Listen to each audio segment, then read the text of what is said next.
Hello, Walking the Ropes fans. I am Blake, and welcome to the next episode of Walking the Ropes Wrestling Review for AEW Rampage from Pittsburgh, Pennsylvania.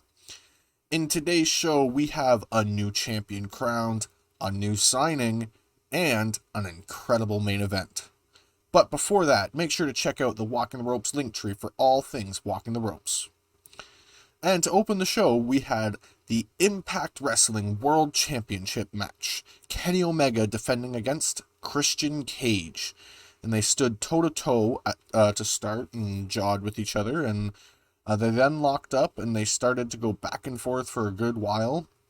Both men attempted their finishers, but they weren't actually able to successfully hit them. Kenny dumps Christian outside and then goes for a baseball slide, but Cage is quicker. He slides in the ring and he hits a drop kick on Kenny back when he's coming up on the apron. And then Cage goes up on the top rope and is quickly distracted by Dawn, and that lets Kenny push Cage off the top rope, and then Kenny kind of takes control here. He drives Christian into the barricade multiple times. And then he chokes Cage on the ropes as well, and then he taunts the crowd. Kenny then pokes Christian's eyes and sets him up on the top rope. And he goes for a superplex, but Cage reverses it into a sunset flip powerbomb. And he starts to take control while pounding on Kenny in the corner.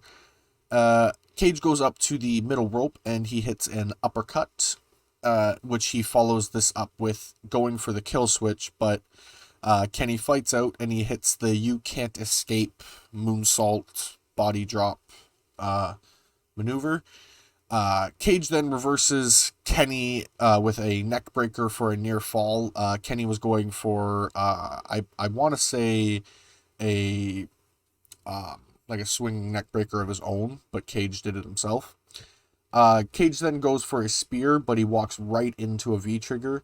Kenny then follows that up with a powerbomb and a V-trigger. He does set up for the one-winged angel, but Cage fights out and hits a sunset flip. It goes for the pin, but it doesn't work. Cage ducks the V-trigger, and then Kenny runs into the turnbuckles, knee first. He turns right into a spear from Cage, and that gets a near fall. Kenny does fight back, hitting 2 Snapdragon suplexes, and he hits a V-trigger, but Cage slides out and goes to the top rope and hits a frog splash for a near fall. And then Dawn distracts the ref as Kenny low blows Christian Cage. And he calls the Young Bucks to the ring to bring a chair out. He sets up the chair to do the one-winged angel, but Cage sees this. He fights out of it. He hits the kill switch, and he gets the 1, 2, 3. Christian Cage defeats Kenny Omega to win the Impact World Championship. That was just an incredible match. I did not expect Kenny to drop the title anytime soon. Absolutely amazing. I'm so happy to see Christian get a world championship, and I can't wait to see what he does next. For my Malteser scale, I gave it a 4 out of 5. A 4.5 out of 5. Sorry. It was a solid match. I loved every second of it, and there's just I just want to see what they're going to do on the pay-per-view, because this was just match 1 of theirs. We then get Christian Cage. He talks with Mark Henry about the win, and he says that this was the first step. He is going to win the AEW World Heavyweight Championship. Can't wait. The TNT Championship match is next. We get Miro defending against Fuego del Sol, and if Fuego wins, he will get his AEW contract. Fuego hits a tornado DDT before the match even starts, and this stuns Miro really good. The bell does ring. Fuego hits another DDT. Miro's sent to the outside, so Fuego can't get a cover. And the thing that I think is a bit odd here is Fuego waits for Miro to get back in the ring. I think if he just went out, shoved Miro back in the ring, hit another DDT, things might go different for him. Miro comes in at 9, And Fuego hits another DDT for a near fall. He goes up to the top rope, and he's caught by Miro. And he's hit with the Bulgarian drop, or a Samoan drop. The big kick, and followed by game over for the win. Miro defeats Fuego del Sol to retain the TNT Championship. My Malteser scale, I gave it a 3.25 out of 5. It was a solid match through and through. I mean, I didn't expect Fuego to really get any offense. So the fact that he got offense proved that he's got the heart to potentially get a contract. He didn't win here, but after the match, we obviously get Miro. He rips up the contract, and Fuego's standing in the ring, and Sammy Guevara's music hits, and Sammy is given something from Tony Khan. He comes down to the ring, and he tells Fuego del Sol is all elite, because he might not win, but he's got the fans behind him, and that's the most important thing. I'm so happy for Fuego. He deserves his contract, and the fact that he's now officially a member of the roster is so exciting. We get Britt Baker and Red Velvet talking about their upcoming match, and then we move swiftly on to said match, the AEW Women's World Championship match. Britt Baker versus Red Velvet. And this match was a really, really solid match, had some really good storytelling. Obviously, with Britt having her broken arm, or wrist, I guess, it was going to be kind of swiftly, or going to be story told around that. And they lock up to start, and they both go for their finishers quickly, but neither are successful. And then they just kind of go back and forth for a while, and Red moves out of Britt's way and is able to take control for a moment. And Britt goes to pick up the pace, but walks into a leg lariat from Red Velvet, and Britt stomps on Velvet once she's able to bring Red back down. She just keeps wearing on her, and Britt hits a butterfly suplex and chokes Red on the ropes, and then Rebel runs the towel across Red's face. Britt beats on Red in the corner, and distracts the ref so Rebel can choke Red with the crutch.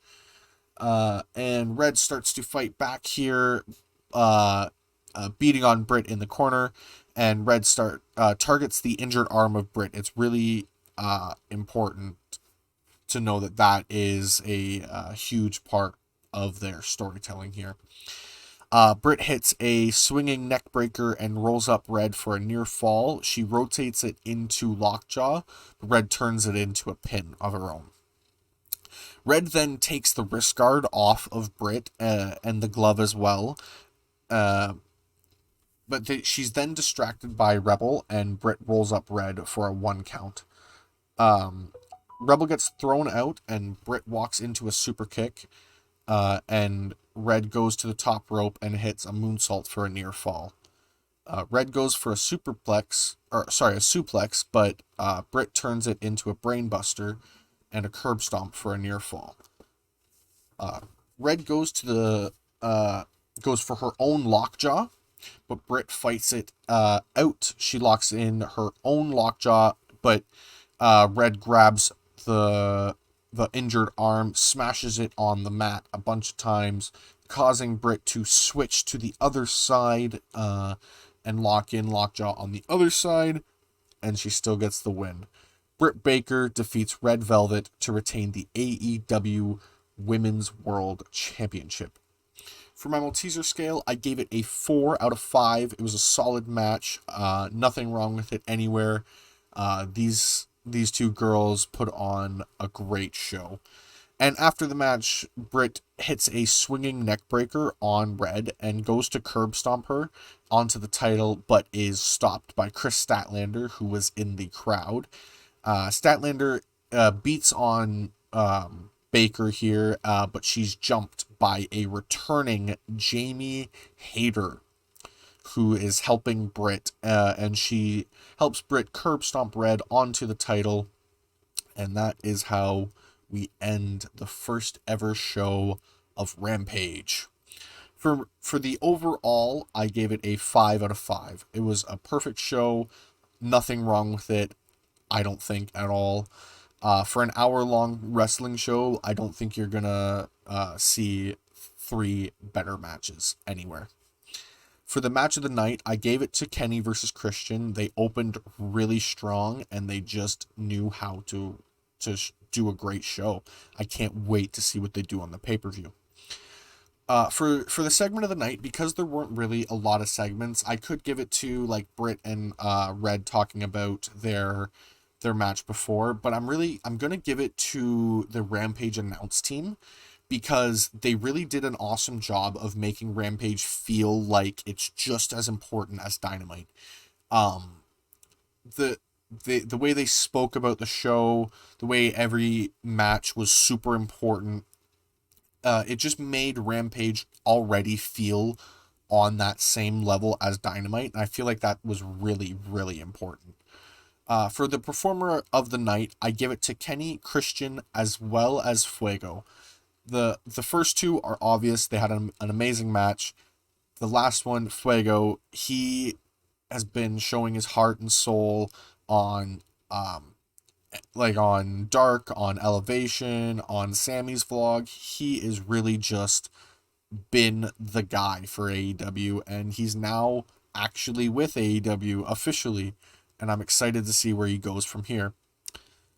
But that is all for this episode of Walking the Ropes Wrestling Review. Thank you all for dropping in, and if you enjoyed, make sure to like, subscribe, and hit the bell icon to get notifications whenever we upload. And I will see you in the next one.